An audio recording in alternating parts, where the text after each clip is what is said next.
بسم اللہ الرحمن الرحیم الحمد للہ رب العالمین والصلاة والسلام علی سید المرسلین وعلی آلہ وصحبہ اجمعین۔ ندائے ربانی میں آج ہم 23ویں ندا کی بات کریں گے کہ جس میں ارشاد باری تعالیٰ ہے بعد اعوذ باللہ من الشیطان الرجیم یا ایہا الذین آمنوا خذوا حذرکم فانفروا ثبات او انفروا جمیعا، سورہ نساء کی آیت نمبر 71 میں۔ تو یہاں یہ فرمایا گیا کہ اے وہ لوگوں جو ایمان لائے ہو، اپنی پوری احتیاط استعمال کرو اور پھر نکلو اللہ کی راہ میں،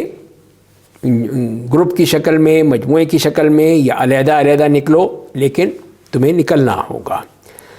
تو یہ حکم دیا گیا خاص طور پہ اس لیے کہ اللہ کی راہ میں نکلنے کے لیے، جبکہ دشمن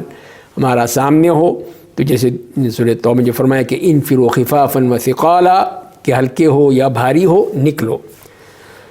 اور جو اس کی طرف ہی اشارہ فرمایا گیا اس آیت میں بھی کہ ہمیں اس کے لیے اللہ کی راہ میں جہاد کرنے کے لیے نکلنے کا حکم دیا گیا ہے۔ تو اس میں یہ بھی کہا گیا کہ گروہوں کی شکل میں ہے، ثباتن جیسے کہا گیا، یا یہ ہے کہ اگر الگ الگ ہیں تو وہ بھی ہو سکتا ہے، مختلف لشکر ہوں، مختلف قافلے ہوں۔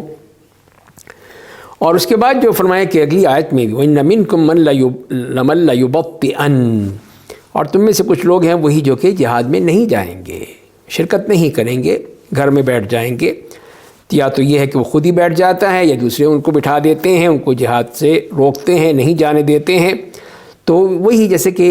نبی کریم صلی اللہ علیہ وسلم کے دور میں یہ منافقین کا یہی سلسلہ تھا، خود بھی نہیں جاتے تھے، دوسروں کو بھی روکتے تھے کہ جانے کے کیا، تو مر جاؤ گے، یہ ہو جائے گا، وہ ہو جائے گا۔ اور انہیں کے لیے پھر اللہ تعالیٰ نے یہی بتایا ہے ان کے بارے میں کہ فَإِنْ أَصَابَتْكُم مُّصِيبَةٌ قَالَ قَدْ أَنْعَمَ اللَّهُ عَلَيَّ إِذْ لَمْ أَكُن مَّعَهُمْ شَهِيدًا، کہ اگر کوئی مشکل ہو جاتی ہے، شہید ہو جاتے ہو، یا دشمن تم پر غالب آ جاتا ہے، تو وہ بڑے خوش ہوتے ہیں کہ اللہ تعالیٰ نے ہم پر کتنا بڑا انعام کیا کہ ہم تو ان کے ساتھ نہیں تھے، ورنہ میں بھی مارا جاتا، دیکھو میں بچ گیا۔ تو یہی چیز جو ہے وہ منافقین کا تذکرہ فرمایا گیا۔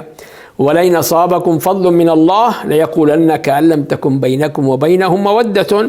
يَا لَيْتَنِي كُنتُ مَعَهُمْ فَأَفُوزَ فَوْزًا عَظِيمًا۔ اگر اس کے برعکس اللہ کی طرف سے نصرت آ گئی اور کامیابی ہو گئی، مال غنیمت مل گیا، تو کہیں گے اچھا، پھر اس طرح ہے جیسے کوئی تعلق ہی نہیں تھا، پھر تو کہتے کاش میں بھی ان کے ساتھ ہوتا تھا، مجھے بھی فوز عظیم ملتی، مجھے بھی بہت کچھ ملتا۔ تو یہی چیز جو ہے یہ انسان کی وہی ہے کہ وہ اللہ پر ایمان نہیں ہے، اس پہ یقین نہیں ہے، وہ یہی سوچتا ہے کہ بس جو چیز ہے مجھے گھر بیٹھے ہی مل جائے اور میں اس سے ہی سب کچھ کما لوں، اور جو بھی یعنی کوئی مشکل آئے، کوئی مشقت آئے، کوئی قربانی دینی پڑے، تو اس وقت انسان جو ہے پھر وہ پیچھے ہٹ جاتا ہے کہ نہیں ابھی نہیں، یہ نہیں کر سکتا۔ تو اس چیز کو پھر کہا گیا ہے کہ نہیں، جو کرنا ہے تو کرنا پڑے گا، جو اپنے آپ کو بچانا ہوگا، دوسروں کو بچانا ہوگا، تو اسی کے لیے تمہیں کوشش کرنی پڑے گی۔ تو اسی لیے جو حکم دیا گیا کہ اس کے لیے تیاری رہنی چاہیے۔ تو لہذا پھر ایک مسلمان ملک کے لیے، مسلمان قوم کے لیے کہ ان کی تیاری ہونی چاہیے، یہ نہیں کہ وہ جنگی کرتے رہیں ہر وقت جو ہے، بلکہ تیار ہونا چاہیے ان کو۔ تو اس میں جتنی بھی جو بھی آج کل کے لحاظ سے جیسے کہ ٹیکنالوجی کی ضرورت ہے، اسلحے کی ضرورت ہے، میزائل ہیں اور طرح طرح کی چیزیں ہیں، ان سب کی تیاری ہونی چاہیے، چاہے وہ جنگ ہو یا نہ ہو اس میں، تاکہ دشمن کو پتہ رہے کہ یہ میں کس سے مقابلہ کرنا چاہتا ہوں، وہ نرم اس کو چارہ نہ سمجھے۔ اور اسی کی وجہ سے اگر کوئی فوجی قیادت ہے، فوجی تیاری ہے، فوجی لشکر ہیں، تو وہ لوگ اس کے لیے پوری طرح تیار ہو کے ایسے لوگوں کو جو مسلمانوں کے دشمن ہیں، اللہ اور اس کے رسول کے دشمن ہیں اور ہمیں نہیں زندہ رہنا چاہتے، دیکھنا چاہتے،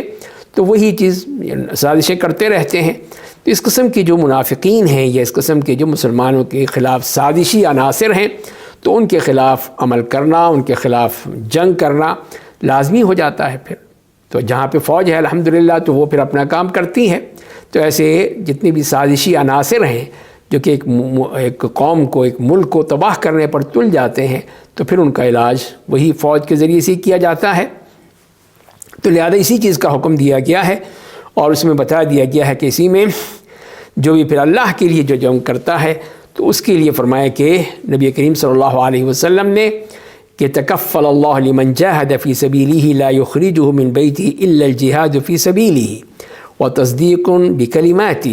کہ اللہ تعالیٰ نے یہ ضمانت دی ہے کہ جس نے بھی اللہ کی راہ میں جہاد کیا اور وہ گھر سے نہیں نکلا مگر جہاد کی نیت سے ہی اور اس کی جو حکم ہے، اس کے کلمات ہیں، اس کی تصدیق کرتے ہوئے، تو اللہ کی یہ ضمانت ہے کہ اللہ تعالیٰ اس کو جنت میں جگہ دیں گے، یا اس کو اگر وہ شہید نہیں ہوا تو اس کو اس کے گھر لوٹا دیں گے، اور اس کے ساتھ ساتھ جو کچھ بھی اس کے ساتھ اجر ہے، ثواب ہے، اور جو اس کو مال غنیمت ملے گا سب اس کے لیے ہوگا۔ تو یہ اس کے لیے خوشخبری بھی دے دی۔ تو لہذا اسی میں ہے کہ پھر یہی کہ نقصان، اگر وہ شہید ہو گیا تو شہادت کا درجہ پا گیا اور وہاں کی جنت کی تمام نعمتیں پا گیا، اگر وہ غازی ہے، بچ گیا، واپس آ گیا تو اجر بھی مل گیا اور مال غنیمت بھی اس کو مل گیا۔ تو یہ ہے وہ چیز جو کہ ہمیں کہا گیا ہے، اور اسی لیے پھر مسلمانوں کو چاہیے کہ اس کے ذریعے سے جہاں وہ ایسے دشمنوں کے خلاف جہاد کرتے ہیں، قتال کرتے ہیں،